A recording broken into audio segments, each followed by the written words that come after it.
Hey guys, what's going on? Coach Justin from Ultimate Baseball Training, and in today's video, we're going to be talking about how you can start crushing more monster home runs by simply learning how to load properly. And unfortunately, this is a question that I receive all the time, and it's how do I load properly? Should I start in a preloaded position? Should I not load at all? I don't like hitters starting in that preloaded position. I'm going to explain why in this video, and I'm going to talk to you about why a load makes sense. Every hitter at every level should load, and I'm going to more importantly talk to you about the proper way to do it, how to actually do it so that you can not only hit more home runs, every hitter wants to hit more home runs, but you can become a more consistent, productive, confident hitter who has more fun on the field. So without further ado, let's just jump right into it.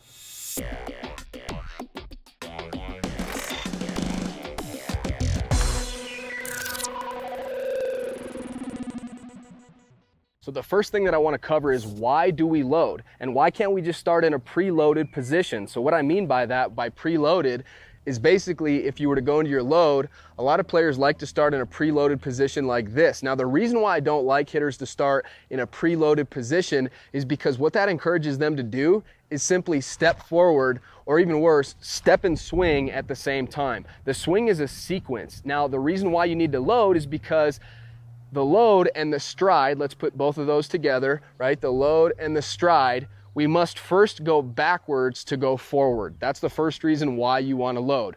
We don't just go here like this and then step. We have no energy built up that way. It's the same with a golf swing, right?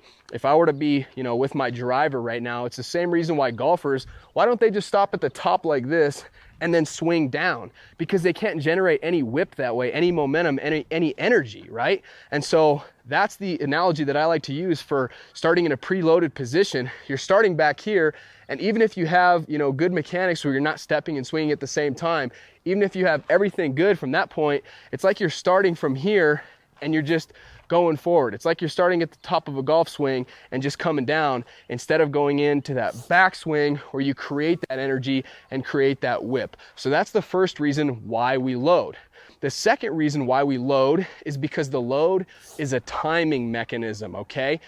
This is another common misconception. A lot of younger players, the big trend going around right now is to leg kick, right? Every hitter wants to leg kick. All right. And I'm fine with a leg kick as long as you have good balance, good control, and it doesn't cause any other mechanical issues. There's a lot of great hitters who use a leg kick, but for most younger hitters, they don't have that balance, they don't have that control. And the misconception is they think that the bigger the leg kick, the more power that they're going to have. Guys, the load is not a source of power. The load is a timing mechanism. Sure, the load helps you get into a powerful position, a powerful launch position, and it initiates everything in your swing. But the load itself is not a source of power. That's the reason why great hitters who hit with a lot of power, a great example that comes to mind is Albert Pujols. He doesn't really do much of a load. Sure, he has a weight shift back, but basically all he does is he has a really wide stance and he lifts up that front heel basically and puts it back down. But that's his load and his stride. But that just goes to show you that the load is not a source of power, because otherwise every single major league hitter would be doing as big of a leg kick as they possibly could, right?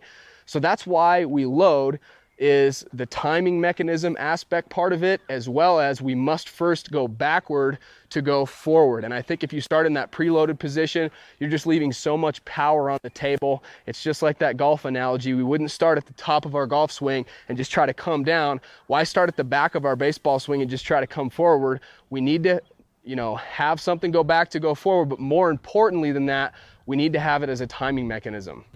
So let's build on that. We were just talking about why you need to load. Now let's talk about how to do it.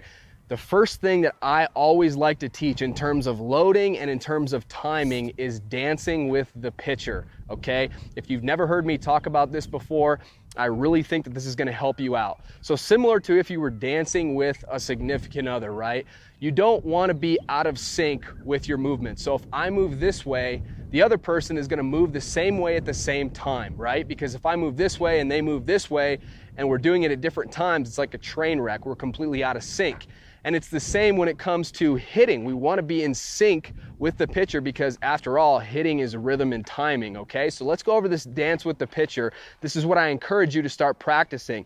What I mean by that is when the pitcher is just out there getting his sign. He's looking in, getting his sign. That's when you should just kind of be a soft focus looking out at him. We're not staring at him like this because our eyes are going to get tired. We're just kind of gazing out there. It's a soft focus. All right, so he gets his sign. Now what he's going to do, every pitcher's a little bit different, but what he's going to do is he's going to start his movement. Okay, it can be a wide variety of things. He can just do this. He can bring his hands over his head, whatever the case may be, but he's going to start his movement. So dancing with the pitcher in sequence, when he starts his movement, we're going to start our movement. Nothing crazy, but we're literally just going to start our movement, start our weight shift backwards a little bit, all right? Now, when he completely loads up and when he lifts his leg up, when he gets to this position here, that's when we need to load up and our leg needs to be off the ground. All right, so when he gets to that position, boom, we need to be back here like this, all right? And then when he goes from here to striding towards us, that's when we need to go from this position to striding towards him. You see how everything is in sequence? So when he brings his leg up, we bring our leg up. When he strides towards us, we stride towards him. And that's the dance with the pitcher philosophy, and that's how I recommend that you load and you time the pitcher. Now, here's the big caveat that's not going to work for every single pitcher. You have to adjust accordingly. So that's a great starting position. I get a lot of questions. When should I load? Should it be when, he does this or this or this? When should I stride? Should it be when his arm comes up or this or that? I think that's too hard to think about. You need to just think about being in rhythm and timing with him and adjust accordingly. So if he's a harder throwing pitcher, the worst mistake you can do is just try to do everything faster. You're going to get yourself out of sync. You don't do everything faster, you do everything earlier, right? So instead of, maybe he throws gas, and maybe by the time he strides towards you, if if your foot's not down, maybe that's already too late, right? So you have to adjust accordingly, start everything a little sooner. And if he's a slower pitcher, you're going to have to start everything a little bit later. But dance with the pitcher, try that out. It's really going to help you. So now let's talk mechanically, how do we actually load? So we start in our good athletic position. Again, the stance is just a starting point. I really don't care how you start, okay? But let's say this is my starting position. All the load is I'm picking up my front foot and shifting that weight to my back foot. Obviously, if I stand here, right, and I lift up one foot, all my weight has to go to my back foot. That's what we're doing with the load. So we're going from about 50-50 in our starting position here to my weight's going to my back side. That's pretty much it. We want it to be a gather. Think about it as a gather. It's not something crazy fast or jerky. It's just a slow and controlled gather, okay? We're gathering our momentum, and what you're gonna notice is I'm loading against this backside, against it, not over it. I don't want my weight going over it like this. And I'm trying to minimize my head movement, okay? Again, it's nothing, way back like this and way forward like this. A little bit of head movement is fine until that front heel drops, okay? But the load, it can be small and it can still be effective and you can still be a powerful hitter. So all we do, we're having a little bit of motion in our stance, okay? We lift that foot up, we're loading against our backside, we're gathering ourselves back like this. My front shoulder is slightly turning in and coiling. And then as I stride forward, then we get into a good launch position. The launch position is really where the magic happens. And notice how I'm not artificially pushing my hands back when I load, okay? The hands go back, they actually stay in the same spot, but as our body strides forward, our hands stay back. So our body's actually separating from our hands, or our body is walking away from our hands. But as far as our weight shift back and our load back, I don't want to see a big push back or an artificial movement like this. All we're doing is we're loading, we're gathering, right? That front shoulder's coiling. And then when we start striding forward, our hands walk away from our body. And then we get into this athletic launch position, knob facing the catcher, okay? I'm in an athletic position. My front foot is slightly open, about 45 degrees. My hips are beginning to rotate, okay?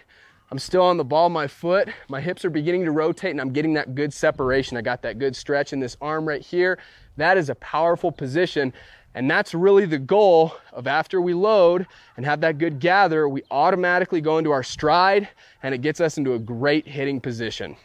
I really hope you enjoyed today's video, and before you take off, I want to send you my free Bat Speed Boosters workout.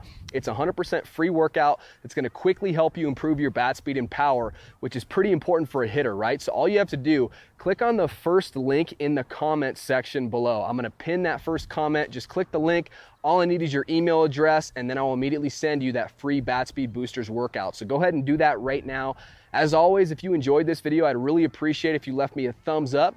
Get in the comments section, let me know what you'd like to see in future videos on the channel. And as always, if you're not already, be sure to subscribe, because we're coming out with new baseball videos every single week, and I know you don't want to miss them. So hit that subscribe button. And until next time, I'm out.